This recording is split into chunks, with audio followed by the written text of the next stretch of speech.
But we have a very exciting panel here, just as we've been talking about kind of building the connections and building the relationships, identifying, what is out there in the community. We wanted to bring in some of that to life here with some of the local companies that we've been able to identify and partner with, who are doing some really amazing things in manufacturing, in the energy industry, and talk to you a little bit about some of the things that we have already going on here in the Space Coast in Central Florida that really have some great opportunities. So without further ado, I'll start to introduce our panel. We have 5 very innovative partners, and Carol is on her way in. So we have Dr. Kenneth Church, who's the CEO of Nscrypt Technologies, as well as J.R. Aspinwall with the Midwest Research Institute. They have a Florida lab,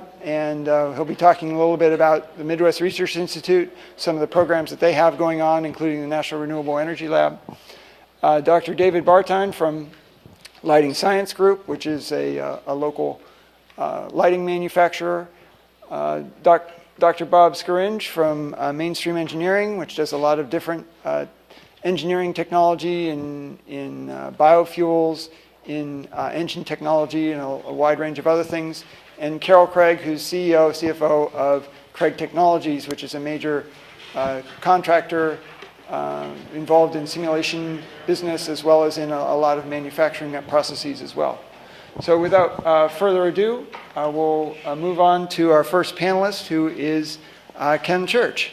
Thanks very much, Ken, for being here. And yes, right there. Right, yep. So it was interesting when they said, would you come and be on this panel? I said, that'll be excellent. Do I get to speak? They said, yes, about 4 minutes. I said, I can't even give you my name in 4 minutes, so I'm not going to. I want to answer or pose 3 questions to you, and then what I hope is get you to think just a little bit, and then potentially provide what I think are some thought-provoking, what I hope are some answers. I want to start with reasonably why we're here. I mean, this is obviously an energy conference. And I want you to think about something. Is this really about energy? Is that really what's going on here?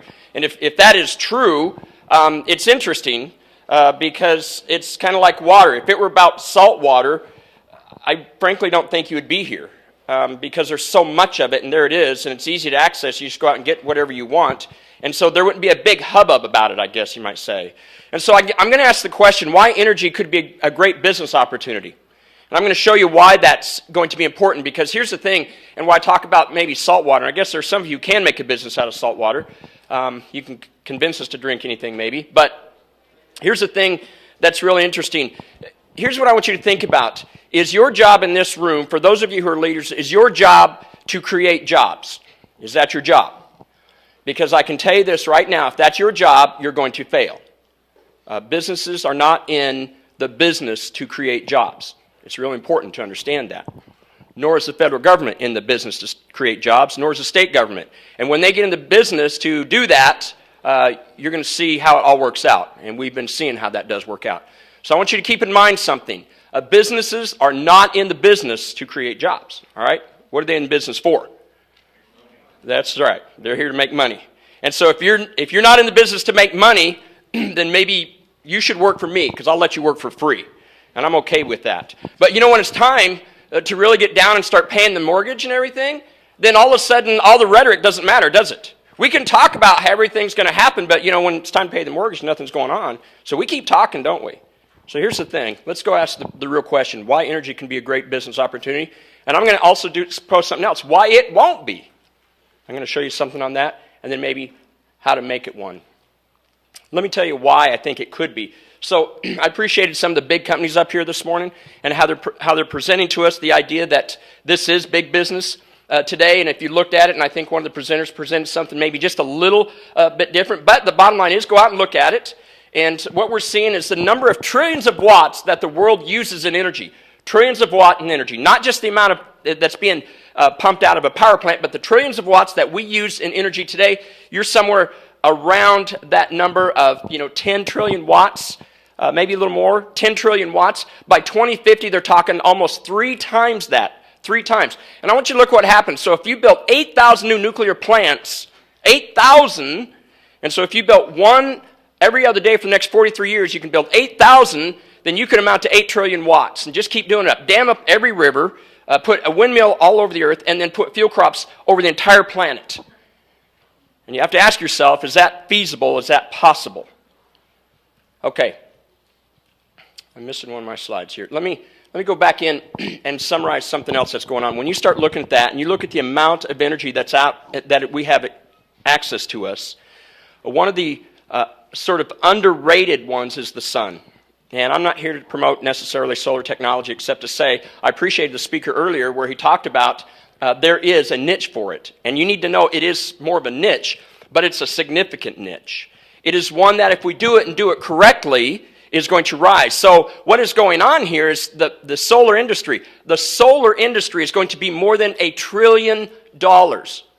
Okay, to me that's a big number. $1 billion to me is a big number. Maybe to the federal government it's not such a big number, but I got to tell you, $1 trillion a year industry is worth talking about. That's the solar industry that's coming up. Okay, this is why energy is going to be a good idea to go into, because when it starts doing that, so who's going to get a hold of it? I want you to go look at the top 10 polysilicon manufacturers in the world, okay? China, Korea, US, the USA made the mark. Germany, China, Norway, USA made it again. Japan, Taiwan, Korea. So that's exciting. We're still in the game. That's what's going on. So what that means is we are literally making polysilicon in the United States. We're manufacturing this. And then we're shipping it somewhere. Because polysilicon alone doesn't make a solar cell. You have to do something else to it. Here's the top 10 solar manufacturers in the world. The top 10 in the world. And they are from, there you go, China. And here's the top 10 solar modules. Look at this. The USA got 10th. That's awesome. That's kind of like going to the Olympics and getting 4th. That's right, you come home with nothing. You don't get it put on the box of Wheaties, you get nothing for that. And I don't want to say that SunPower is getting nothing. It's significant if you do this, but get the point here, right? The top 10 of the wafer manufacturers in the world are in China and Asia, and the top 8 are in Asia again. Why? Let's go back and look at this. In 2010 alone, the Development Bank put $30 billion in what they called low-cost loans in their 5 top manufacturing in China, okay? Let's go back, and so it says how China dominates solar power. Remember, they didn't even make the mark in 2004. They weren't even on the planet. And now they own it. And here's ours, ready? Solyndra follows Evergreen Solar and files for bankruptcy. And the stimulus questioned. Welcome to America. Okay.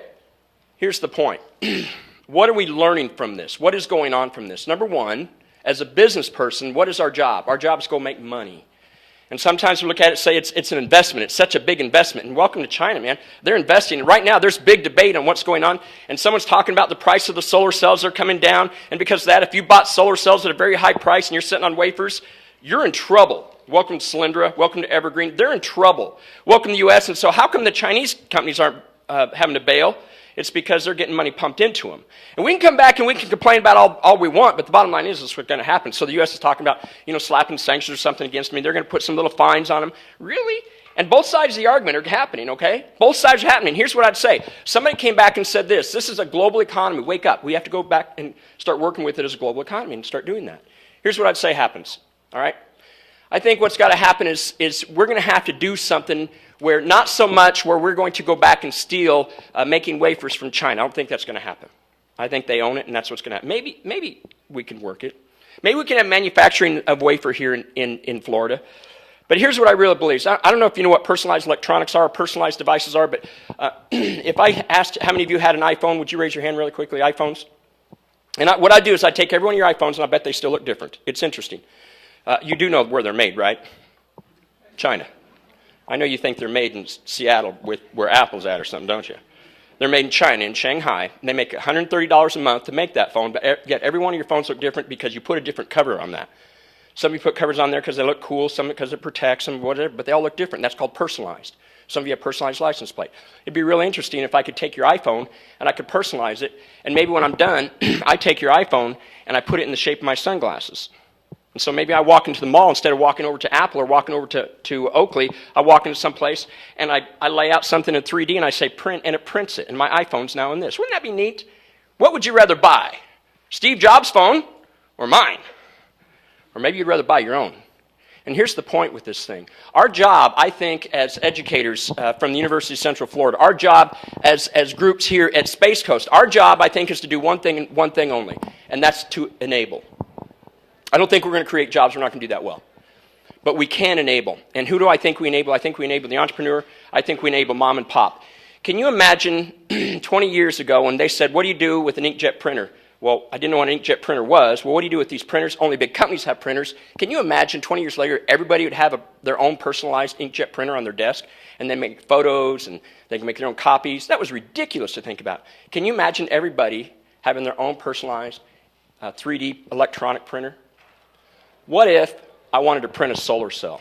I want you to take a look at what here that picture is. I stole this from a company called Symposium. This is not my technology, and I'm not necessarily promoting our technology. I'd love to do that sometime, but today I'm here to talk about big picture. What if I could print that thing? I understand that we have limited amount of and it's so many thousands of dollars per kilowatt, things like that. But what if I could do localized? What if I did distributed type energy? So what if I started putting solar cells on all the rooftops, and then I didn't feed it back to the power company? What if I got off the grid? And what if I printed my own solar cell and did it? What if I printed my neighbor's solar cells and I made a business out of it? What if I put it on things on my devices? So my devices now that are run by battery, what if I printed my car? Can you imagine printing a car? We're doing that today. We're printing things that we never imagined that we could do. And here's what I'm telling you. The same way that the University of Central Florida and the Research Center, all that started, and they started doing the simulation, they came up. Now we are literally world-renowned in simulation. Can you imagine putting that into a 3D printer, and now you're printing things out, and then you're driving away in it? Here's the point. Who are we going to enable? We're going to enable mom and pop. That's our job as sort of creators. That's our job as sort of big industry and where we're trying to get this. Let me say one more thing about big companies. They're important to us. And while they're important, they survive and they thrive. 80% of all new jobs are created by the small business. So if we're looking at sort of the next revolution, what's going to happen, I'm telling you right now, if you want to bring it home, if you want to bring it home from Asia, you want to bring it home from where you're at, let's go enable the entrepreneur. Let's enable mom and pop. And so it's going to happen with new technologies. That's what's going to happen. We're going to have to believe in it. We're going to have to invest in it. We're going to have to go with it. All right. Thank you very much.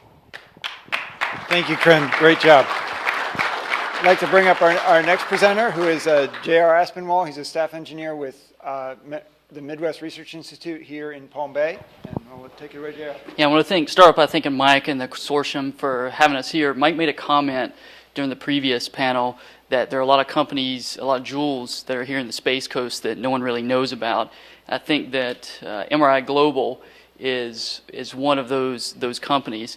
I want to start off first. I noticed some of the literature calls us out as Midwest Research Institute. About a year ago, we underwent a name change, and so we're now MRI Global.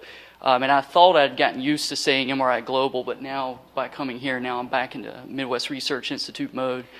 But the name change was really done to reflect sort of our global impact and reach with the projects that we work on. And so what I want to do today is really take a chance to introduce you to MRI Global, those of you who may not be familiar, and kind of tell you a little bit of what we're doing in terms of energy, and then drill down on what we're doing here in the Space Coast.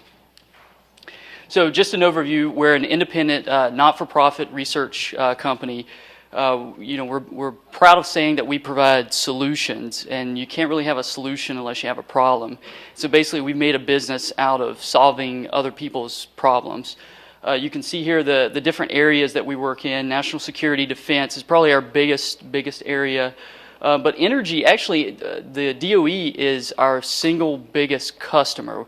We've managed the National Renewable Energy Laboratory since its inception back in the 70s as the Solar Energy Research Institute. And I'll talk a little bit more about that on another slide. But also life sciences, agriculture, food safety, transportation. Just a little bit of a background. MRI Global started at the urging of President Truman, actually back in 1944. President Truman's from the Kansas City area, and so he wrote a letter to a group of Kansas City businessmen and said, hey, there's a lot of problems in the world today. Let's see if we can take advantage of the expertise we have and solve some of those problems. So the first problem that initiated what was in Midwest Research Institute was a way to use the ammonium nitrate ordnance from some of the bunkers in the Midwest. And so the first project was actually converting that over into a fertilizer for farmers in the Midwest to use. Probably the, most important, and it's only because I'm a candy lover, we had a project for Mars Candy where we developed the coating process for M&Ms.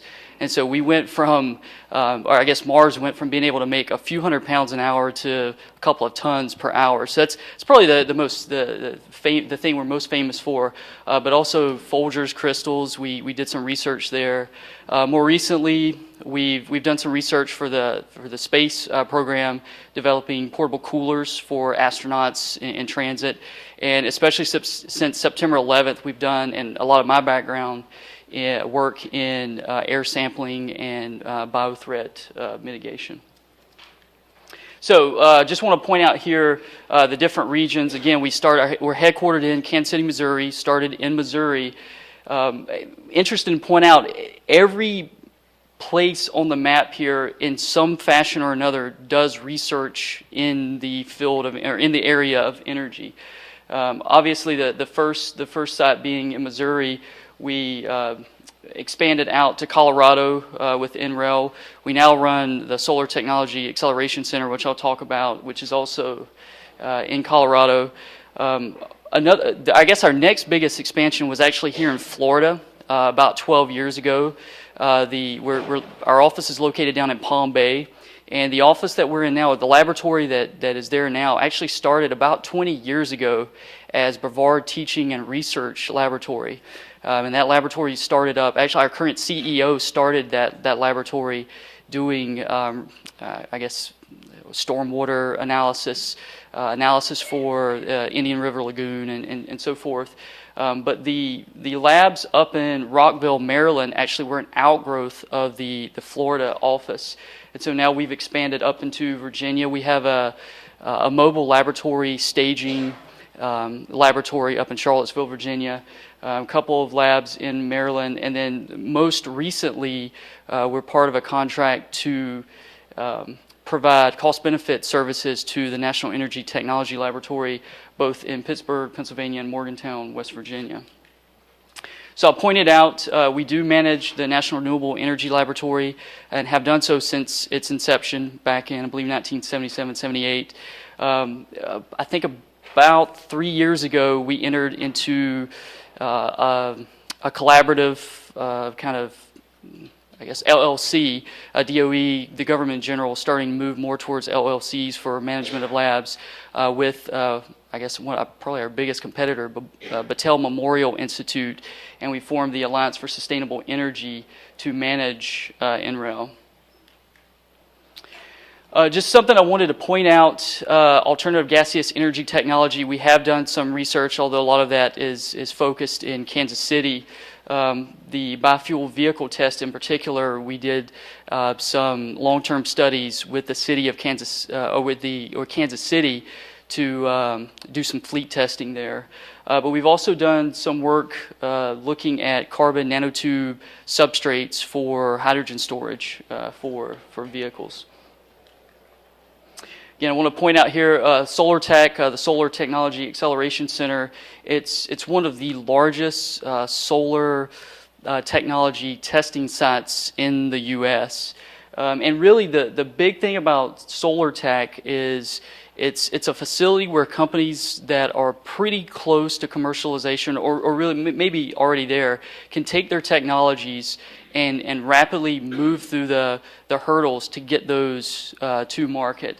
And one of the, big benefits is that a lot of the siting, the permitting, things like that are already taken care of. So a technology provider can come in, plug their technology right up to the grid, and almost immediately start to get results for tweaking their technology. Now, I do want to close by talking a little bit about the research that we do here in Florida. And we actually a wide variety of areas. We've got a small group working on hydraulic fracturing, another group working on microbial enhanced oil recovery, looking at getting oil from the oil sands up in Canada. But the project I've worked on, energy project I've worked on predominantly has been algae research. And just a little bit about the history of how we got into algae. About 4 years ago, we were working on a project for a DARPA project looking at non-crop feedstocks for production of JP8 surrogate for the Air Force. So we started off looking at things like oleaginous yeast, alkane-producing bacteria, and we stumbled upon some literature that said, hey, let's take a look at algae might be a good idea. And we went back to our roots, the Aquatic Species Program, obviously conducted by NREL back in the 80s and 90s. So we reached out to NREL, started looking at what kind of things could we do together. We actually went back and got some of the strains that were used during the ASP project. And in addition, my favorite one was a strain of algae that was isolated in the Atacama Desert. I'm not sure what algae is doing in the Atacama Desert, but it was a promising strain, so we took a look at it. And we went through the process, and we were able to produce a crude extract that could be converted to JP8 fuel. So we took this back to DARPA. We submitted a proposal to do just that for DARPA, and we didn't win. And DARPA came back and told us, we want algae fuel for $3 a gallon. Well, at the time, we just couldn't promise algae fuel for $3 a gallon. And so we said, well, there's really no reason why you can't produce fuel from algae. Let's take a step back and look at the individual components. So a lot of the infrastructure that we put in place, a lot of the internal investments that we made institute-wide was geared towards looking at the individual steps of the process, the dewatering, the harvesting. We even had some outside-the-box ideas. Can we get around the whole dewatering and harvesting things? Can we recover lipids in situ without having to take the algae out of the carrier fluid? So started looking at a lot of those different technologies.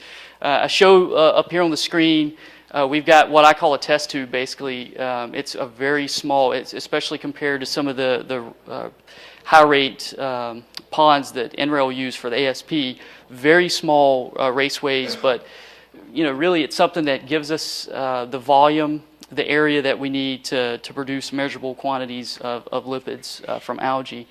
But we've done research over the last 4 years in every aspect of the algae to fuel scenario. From the bioprospecting, we identified native strains of Florida algae that they're robust growers, they grow fairly rapidly, and they have decent lipid quantities. So there's everyone's saying that there's really no reason why Florida can't be an energy player. Well, certainly with algae, there's no reason why it can't be. So all of this we brought together, and we've kind of, I guess, wound up at this final bullet here, independent evaluation of algal growth technologies. And that's something we've started to do more recently, is investigate other people's technologies and improve those technologies. So, it's, again, I'd like to thank the consortium for inviting us here today, and I think, there's a lot of synergy, a lot of opportunity here. Just, we're looking to be a player. Thank you very much, JR, and thank you. As you can see, we have a number of wonderful resources here just under our nose. So here's another with Dave Bartine and Lighting Science. Move forward. All right. Lighting Science is a company in Satellite Beach. We make LED lights and fixtures. We design the fixtures. We buy the LEDs. We assemble them. The bulbs are assembled in Mexico. The fixtures are assembled in Satellite Beach. Our products are based on our IP and on a very aggressive research and development program that keeps generating new IP. You have to keep running on the razor's edge to stay alive in this business. We started, I wasn't there then, Fred Maxick, who is our founder and chief technology officer, came up to Satellite Beach in '04 with 7 employees. We now have about 300 in Satellite Beach and another 1,000 in Mexico. We do make lights for Home Depot. If you go in and look at their EcoSmart LEDs, we make those. We also make lights for most of the other big box stores through OEMs.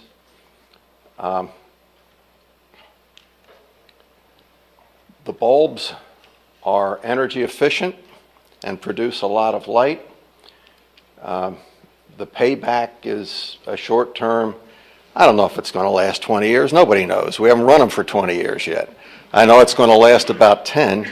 I don't stay awake at night worrying about the LEDs lasting 20 years. They're going to be fine. Something else is probably going to be the problem, maybe the power supply.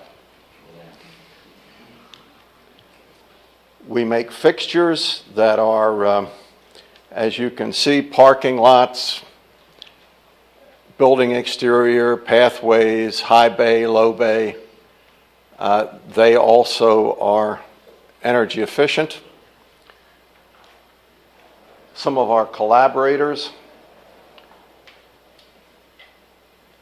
we're doing work, we provide lights and do work related to melatonin production and suppression with Jefferson and Harvard Medical Schools, which will probably become a product eventually. Some of our customers, government, infrastructure. I'll show you a slide on Mexico.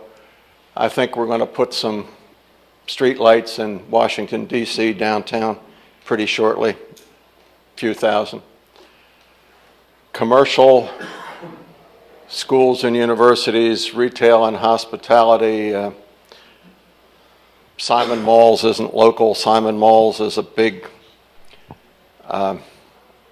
set of malls in New England that we provide specialty lighting for, lighting inside the malls and outside. And BP is in Europe. We're also working on lighting for non-grid countries and non-grid areas. Looking at ways to bring light to the world. We have one set of lights on the, that's the second level of the highway through Mexico City. It got so busy that they had to build a second level. And those are great big solar panels that look like they're going to take off and fly. That was our first set. We have adopted a policy of trying where we can to build the products where they're going to be sold and used.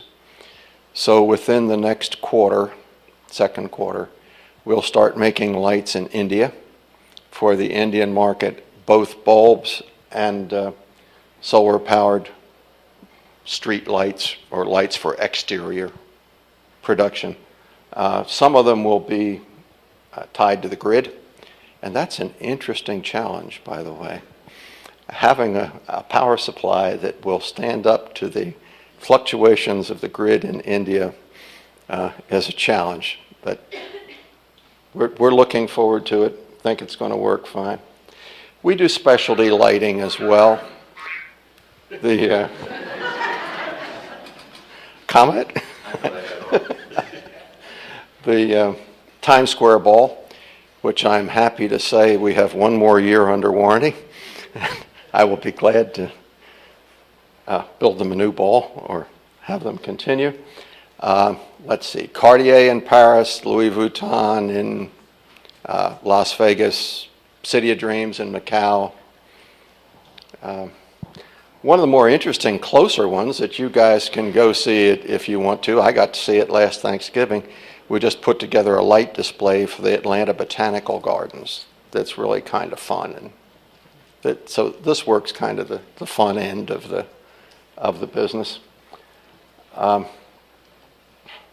We also do some what I would call specialty lights.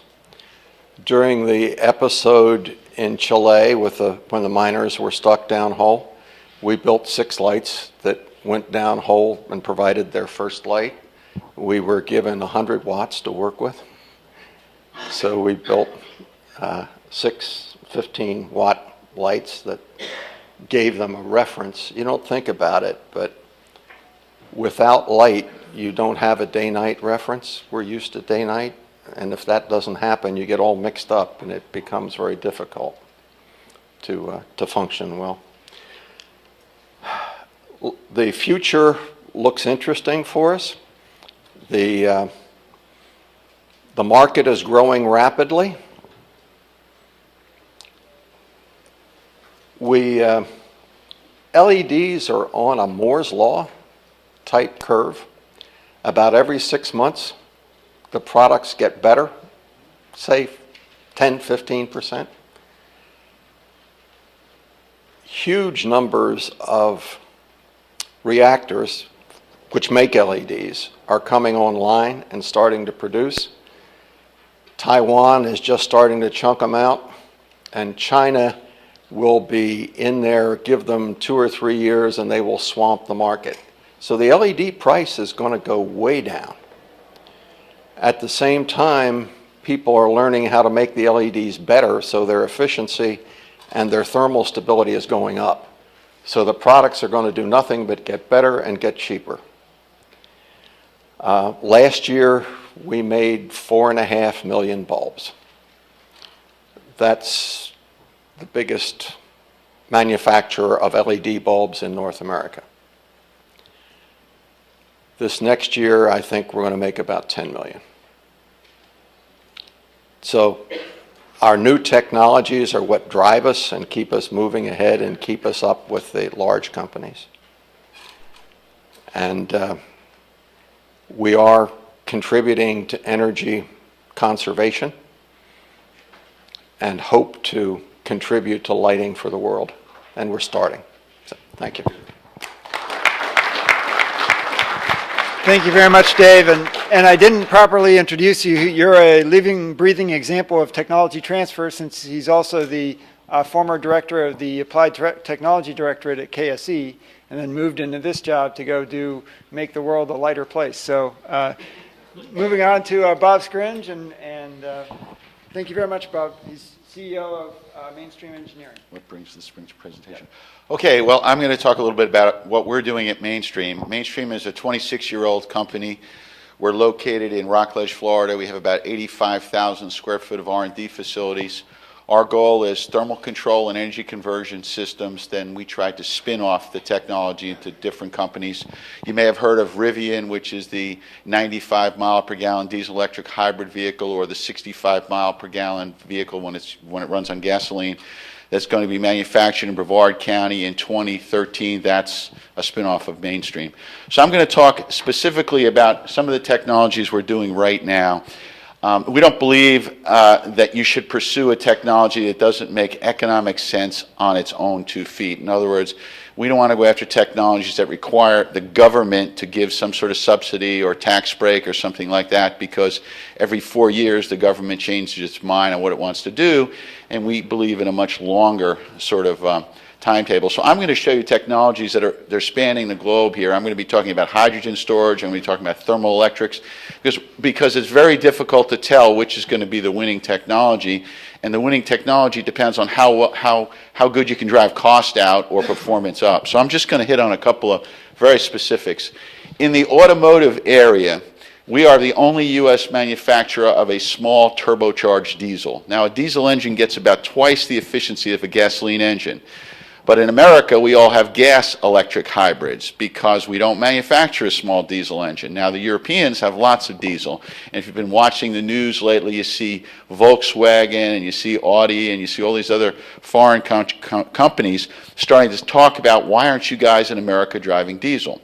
I mean, Volkswagen has a car out that's a diesel car, and it gets 45 miles per gallon. So Switching to diesel alone gives you a jump in almost twice your MPG, and then if you couple it with a hybrid drive, you get a whole much further. So that is actually our hybrid drive that goes into the Rivian car.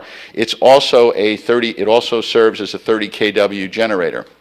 Now, what's neat about this hybrid drive is the flywheel, which is an inertial device to keep the engine running, is the hybrid drive. It's the starter motor, it's the alternator, it's the hybrid drive. It does not provide, we do not have a big battery where we drive around on hybrid power, electric power, any period of time. It provides 20 seconds of power. So that when you want to step on the accelerator and go from 0 to 60 in 6.4 seconds, because that's what Americans like, fast cars, the hybrid drive kicks in for those 7 seconds, 8 seconds, and then it recharges. So it uses one conventional ultra-cap battery, so we don't have a lot of battery costs. We're not driving around with a lot of battery weight. So that's the way we see the technology going. But in other areas, we're working on advanced combustion research. We're doing a lot of this work with FIT. In fact, we started a Florida Center for Automotive Research. We believe that Florida is the place where we ought to be manufacturing cars, not Kentucky and not places like Alabama. Because if you look at Kentucky, Toyota puts a factory up in Kentucky and they put their R&D facility in California because, excuse me if you're from Kentucky, but nobody wants to live there who has an advanced degree. The nice thing about Florida is you can have your R&D center co-located with your factory, which is what you want to do. So we believe that the state of Florida is perfectly suited to set up automotive manufacturing, not just Rivian, but the big guys. So along with FIT, we've started the Florida Center for Automotive Research. It's actually open to all Florida universities to join. FIT has already started an automotive engineering program at the graduate level and already started a research program in that. We're also doing an awful lot on advanced fuel injector design. The whole idea there is efficiency. So that's our advanced engine development programs. We also have an idea here which is already in the pilot stage, which is let's not grow biomass. We have tons of biomass that we're throwing away. Landfills throw away all kinds of organic material. Farms have all kinds of organic material they can't sell. Corn husks, sugar bagasse, orange peels. We are the leader in biomass material, as someone said earlier. So the idea in our situation is rather than have a big fixed plant somewhere, which is difficult to permit, and you also only have a certain growing season, so it's not working at full efficiency all the time, because as someone else said earlier, you can only transport the biomass about 75 miles. Actually, I think it's even less than that, more like about 40 miles. After that, the economics start to hurt you. So we actually have a portable biomass facility that sits on a 53-foot tractor trailer. It's completely self-contained. You sit it at the farm or at the landfill, and in one day, it takes 10 tons of organic material and converts it to 1,200 gallons of a number 6 fuel equivalent. And you can sell that right now. That is selling for about $2.85 a gallon, and you can make it for about 90 cents a gallon, but it has half the energy content. So if you consider from an energy content, it costs you $1.80 a gallon. So for $1.80 a gallon, the market is at $2.55 or so. So clearly there's something that makes sense without any government intervention. We have the pilot plant. That's a picture of the pilot, which is only 1 ton per day. There's a picture out in our booth as well, already running. Now, depending on what we put in there, if we put plastic in there, we get even better fuel, which we can sell for a different thing. But if we use wood chips, sugar bagasse, orange rinds, things like that, we get a number 6 fuel equivalent at about $1.80 a gallon. So that means that the payback is about 17 months because the truck cost about $1 million. And when you pay $1 million for the truck, you want it to be running all the time. So if there's no sugar bagasse being harvested in South Florida, you want to drive up to North Florida and use it in the areas where they're doing lumbering, or you want to use it at landfills. Another area we're looking at is hydrogen storage. If we're going to go to a hydrogen economy, and I don't know if we are or not, but if we are, we have to get high energy density storage hydrogen. If you look at this, you have all kinds of different technologies that can store hydrogen. What you really want is you want to be way over to the right in gravimetric storage, in other words, storage by weight, and you want to be very high in storage by volume. So you want to be up in that corner, and you can see we have some technology that's already up there. Let me show you another way to look at it for technical people. those red lines and the blue lines are the DoD requirements for hydrogen storage by 2015. If you look at the dotted blue line, you can see in terms of a gravimetric fraction, we have exceeded the requirements. And if you look at it in terms of a volumetric, we have exceeded the requirements of the DoD. These are 2015 requirements. And we also exceed the burst pressure requirements, because obviously if you're driving around in a car filled with hydrogen, you want to make sure that the burst pressure, you don't want this hydrogen, the most explosive gas known on Earth, to leak out, so you have a very stringent burst pressure. But the point is, we're already there with a nanostructured array kind of technology. Same idea here. We would like to develop technology for waste heat recovery using thermoelectrics. And so we've shown we have a technology that we can make conformal thermoelectrics. And a little sketch there on how thermoelectric works. But let me get to the meat of the results. Theoretical calculation on what ZT would be. Now ZT, everyone here probably doesn't know what ZT is, but the people who are in thermoelectrics and solar as well understand what ZT is. It's a performance factor. And the problem is that we have a very low ZT right now. We're down around 1. To make solar or thermoelectrics make any sense, you've got to get the ZT up to around 3. There have been people who can bring the ZT coefficient up to about 3 on a very small scale, but when they package it into a system, they're still back down around 1. We've developed some technology now that'll get us essentially the 4.7-fold increase, which follows the theoretical. So we found a way to make a low-cost improvement on that, and that's a technology we're pursuing right now. The final slide, because I tried to keep this pretty short, was just to give you a little background on what we do in turbo machinery. Obviously, one way to get power if you have waste heat is to boil a fluid, let's say water or something else, and expand it through a turbine.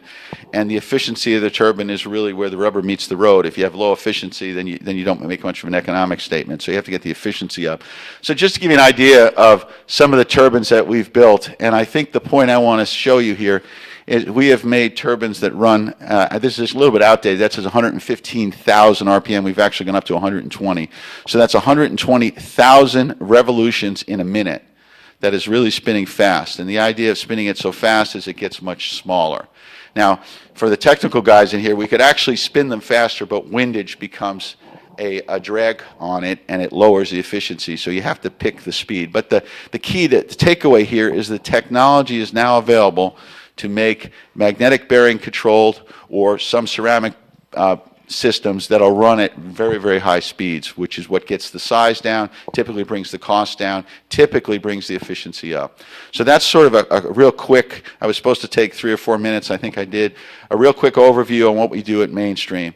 So the idea is Mainstream is a technology generator, and then we try to spin off. So RIVIA was the first company to spin off. The Mainstream Biomass is the second company to spin off, and these technologies are sort of working their way through the gateway. We look forward to working with universities. We also work with other companies. And that's the whole idea of hopefully being here today, is to let you guys know what we do. Maybe some people in the audience have similar likes and interests, and maybe we can work together. Thank you. Thank you very much, Bob. And I think, I think it just goes to show, it's a key. A key is diversity. There's a diversity of different technologies, a diversity of different approaches out there. And the more that we can kind of push the diversity and push the range of different things that we're doing in the region, the more that we're certain to be successful. Our final speaker is Carol Craig, who is the CEO and CFO of Craig Technologies. Carol, you can come up here, or you can stay at the. When I see the word panelist, that means I don't have PowerPoint slides, and that means I get to sit. So and you are very welcome to sit and expound. I believe Carol is going to bring us out here with a few insights from her business experience, and then we'll open up for a couple questions. Thank you. Yeah, I'm cleanup, and I understand that we've had a lot of speaking going on, and I'm the only thing between lunch at this point, right? So I'll do this very quickly. I'll give you a little background about my company, and then I'll share some observations. And that's another thing. Those of you who know me know that I have my opinions, and I'm not afraid to share them no matter what. So to give you an idea of Craig Technologies, we're an engineering and technical services firm. I think you used the word major. I don't view myself as a major government contractor by any means. We are nationwide. We've got about, not quite 300 employees. I think based on some things that are going to happen in the next couple months, we should be up to 300. We are a mom and pop in my mind, kind of, because it started out of my kitchen, you know. So I think we started this talking about business and the entrepreneurial side and how important that is. And I'm going to end the panel discussion somewhat with that same kind of theme. So again, we're running around 300 people. What do? Engineering and technical services can mean a lot of things. And we provide services to the government, NASA, federal government, DOD, Department of Transportation, Homeland Security. And we provide things like information technology support, systems engineering, software engineering, modeling and simulation. So it's truly services support. And that's how I started, really with the IT side of things. It was kind of that low-hanging fruit. I'll take whatever I can get. And my background is engineering, IT, software engineering, systems engineering. Everything that we've done is really what I know. So that kind of made sense to me. So we've done, over the years, we've grown. I think really 2005, we had about 5 employees. And it was when I moved to Brevard County. So another example of what can happen to your company if you move here. It's this, you know, entrepreneurial spirit in Brevard. So I think that's something for y'all to be proud of and think about. But we had about 5 employees in 2005, and then again today running around 300. One of the things, to mention diversity, one of the things that I've done recently is thought about how to diversify, and not necessarily because of the economy. You know, we've been pretty blessed to have a full pipeline, and the government takes forever for things to happen, and lucky for us, things started to happen during, you know, this not so great economic time. But what I started thinking about was diversification for my bottom line, because a lot of people who understand services, you're not talking a big profit margin, and sometimes you look and you think, oh, government work, and that means a lot of money, and it's stable, and that kind of thing, and completely the opposite. So I started thinking, okay, what are ways that I can improve my bottom line? What things can I do differently that I'm comfortable with and understand? And some of that was software development. We've got some products out there that we're working on and looking at the patent side of things. We've done a little bit of construction work, which doesn't seem like it fits, but it's one of those opportunities. And, you know, we understand government, we understand project management, and that's really what, I mean, to me, construction is, you know, you succeed by your project management of those kinds of things. And then recently, we started a machine and tool division, which was completely accidental, and I won't go into how that happened, but what it's done is it's provided a complementary offering to our engineering and technical services. And, you know, all of you, a lot of you out here, you know, you've got these innovations and you're creating products, and you need that company behind you to help you take it from the idea and the prototype to the realization of that product to manufacturing, and that's what we're working on doing right now. Our shop's about 13,000 square feet. It's over in Port Canaveral. We've done a lot of work with companies for prototypes, and we've got a lot of commercial work, and then we're laying the groundwork to really bring in more of the aerospace, the government. One side note is we are a woman-owned, service-disabled, veteran-owned, minority-owned company, so we've got a lot of those nice little set-asides, and that helps. Doesn't make the work come in any easier than anybody else, but it certainly can help when you've got yourself established and you want to diversify. So using that as our background, especially the woman-owned manufacturing, this just provides us another avenue where we can go and we can grow, and we can, you know, work on collaboration with a lot of you guys and a lot of these other companies. So that kind of leads me to my observation, and you know, we do have a lot of great partnerships with several here, sitting out here in the audience, with companies that have wonderful ideas, way smarter than me, and they've got great ideas, but they're saying, okay, I have this idea, now what do I do? And some of that is by design, saying I'm the engineer. You know, I don't necessarily know the business side of it, but in some cases I've seen, and not you, Mel, I promise, I've seen where there wasn't even a thought about the business side of it. It was, we're going to put this together, and that becomes an afterthought. And that's my observation, and I hope that you take that. I think it's really important that as you have these ideas and these innovations, that you're working with other companies and you're not viewing it as competition, and that it's that collaboration to help you realize, take your product and realize what the ultimate goal is for you. And do that in the beginning. It's kind of that, you know, think of a life cycle, software engineering, human-centered design. The beginning is the most important, and in business that's even more so. So that's my biggest observation, I think, with a lot of these ideas, and spending more time. It means spending more time. It means having more patience, because you've got this idea and you want to get it out there, but you can spend all that time getting it out there, and then you don't have a plan for how it's going to, you know, what you're going to do from there on out. And why that's good for a company like ours: one, I'm all about manufacturing in the U.S. I'm very anti-overseas. And I think that we're missing great opportunities, because I do think that we can compete with China, no matter what anyone says, and Japan and all these others. You just have to do business more smartly. That wasn't very good English, doctor. You gotta help me with that. So I think that, I think we can do these things, and if you think about that in the beginning, then, and you work and you collaborate, with these different companies like ourselves. Again, my goal, prototypes, great. I want to help you manufacture a prototype, bring, so you can see your product. But you know what? Really what I'd love to do is then take that product and being your manufacturer for it. So any of you that have that kind of a business model, what's in it for me as well, but I think it works for all of us together. And it goes back also to the comment about, why do you have a business? It's to make money. Well, hopefully it's not just to make money. I mean, hopefully it's also because of the mission and because the important thing behind it. Because if you're just going to make money, either you're a pretty empty individual or you're going to be out of business pretty quickly. So I want just to leave that with you too. Think about the mission, the importance of making money, the entrepreneurial side of it. There's a young man who I've known for years who's sitting out here in the audience, and I was talking to him earlier, and he already gets it. He gets that he's innovative, he works hard, but he's thinking now saying, you know what, I need all the tools from a business perspective if I'm really going to succeed and get to that next level. And he knows I'm talking about him over there, Robert. But I think that's really important. And for a young man like that to get it, when so many of us others don't, I think that shows what the opportunities are and what our future is, which is a great thing. So that's my pontification type. So thank you very much. Appreciate it. Thank you very much, Carol. And at the risk of keeping you from lunch just a little bit longer, unfortunately, I did want to ask our panel, since we do have 5 companies here who are doing amazing things, if each of you could, or a couple of you could just speak as to, what are some things that you see out there that are really short-term things that the community could do to either, help support this, our companies who are here locally to really be successful, or what is a barrier that you see that's out there that short term we really could kind of work together to try to solve to make your company more successful here. Bob.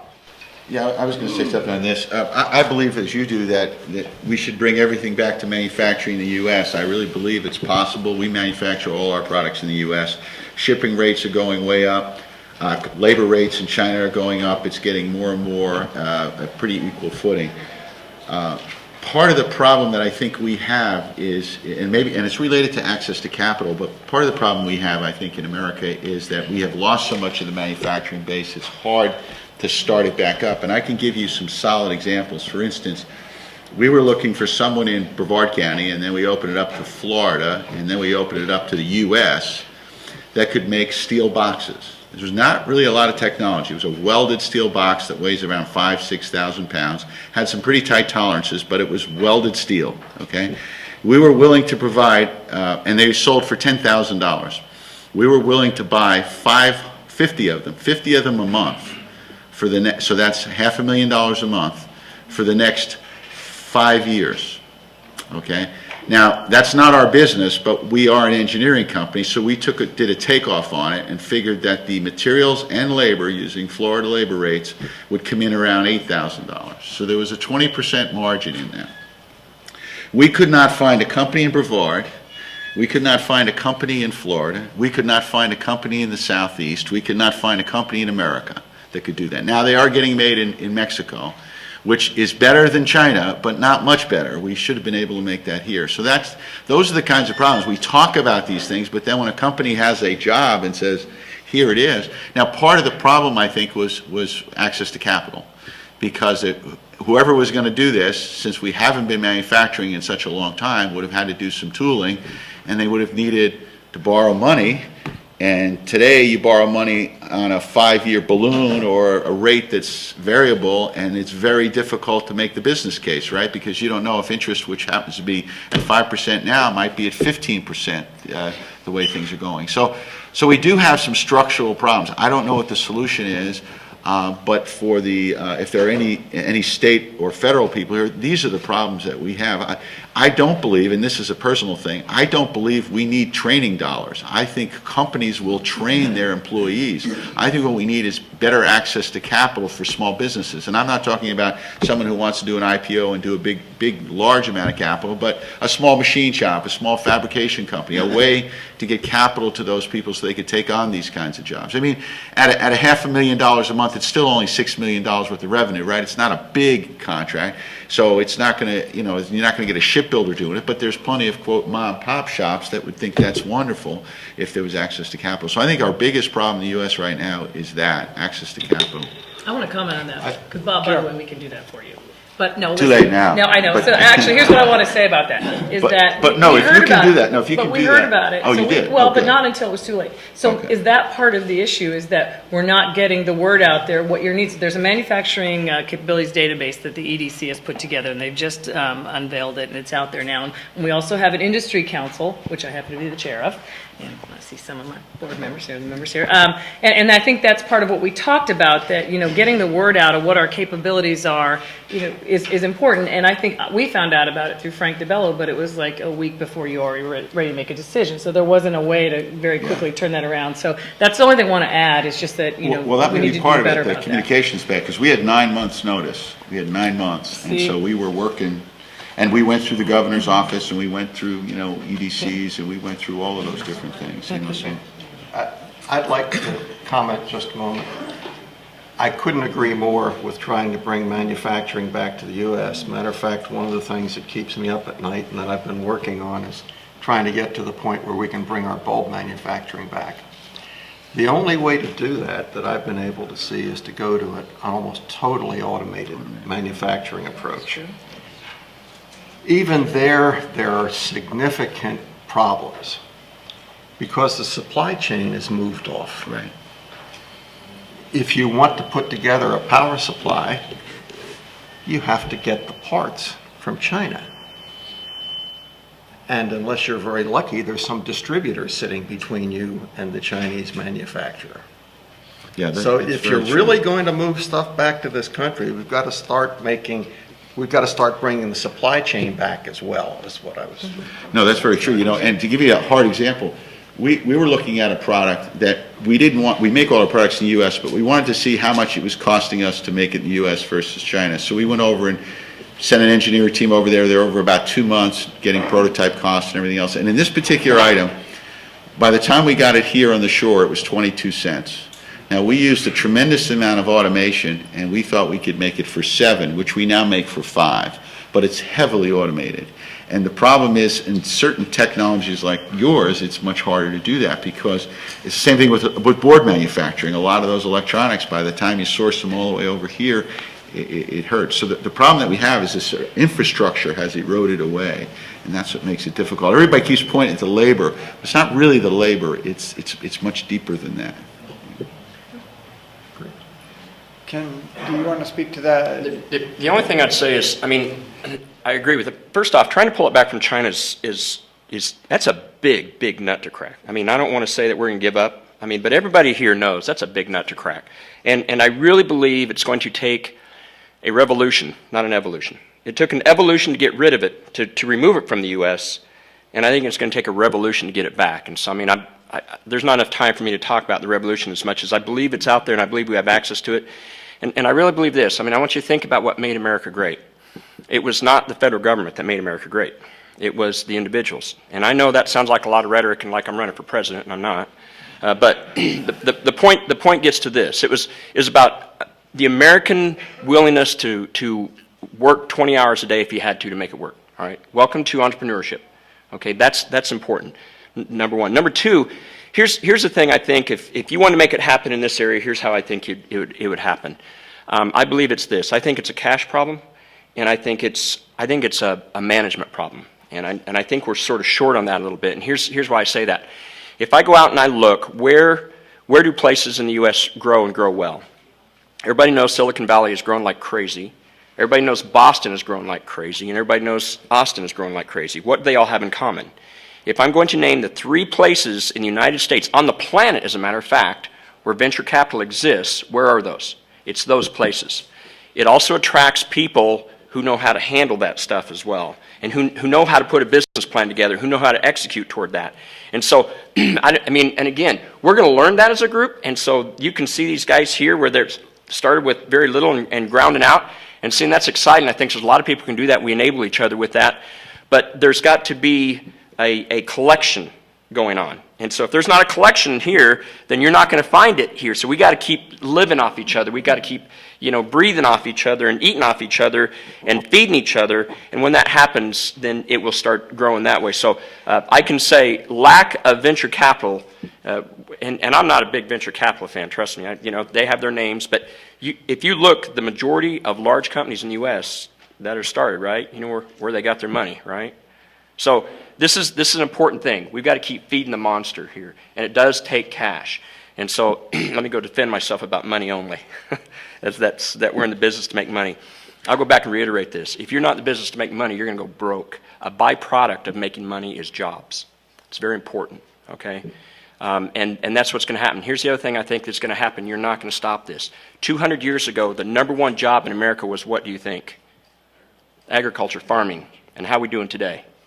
It's less than 5%, okay? That's our jobs. But we produce more today than we ever have with much less people. Folks, here's what's going to happen with American manufacturing, okay? We're going to change the kind of jobs that we're going to do, and it's not a bad thing. Let's embrace that. Let's move forward with that. So you're not going to be turning a nut necessarily. Somebody's going to be turning. He started talking about automation, and I agree with that. But remember, this is what Evergreen did. Evergreen Solar, Mr. Federal Government, if you give me $50 million, I'll automate and I'll win it from China. Federal government gave them $50 million, and they went bankrupt, and now they're setting up a factory in China to do the same thing. Here's the point. We've got to build things that you cannot build by hands. We've got to use our minds because we're good at these things like we've never done this before, and we're going to press this thing forward, and you will see the revolution come about. And you're going to see manufacturing jobs decrease in the U.S., but it's going to decrease for a reason. But you're going to see them decrease around the world, and there's going to be new sets of jobs coming up that are manufacturing-like, but it's how we support that. So let's embrace it, let's love it, and let's get great at it.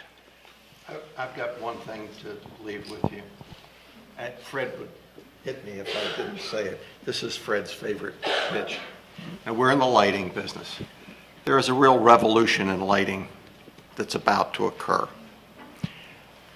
You guys are too young mostly to remember it, but in the 1970s, there were some companies in Japan that were just ecstatic because they had built an 8-track tape player.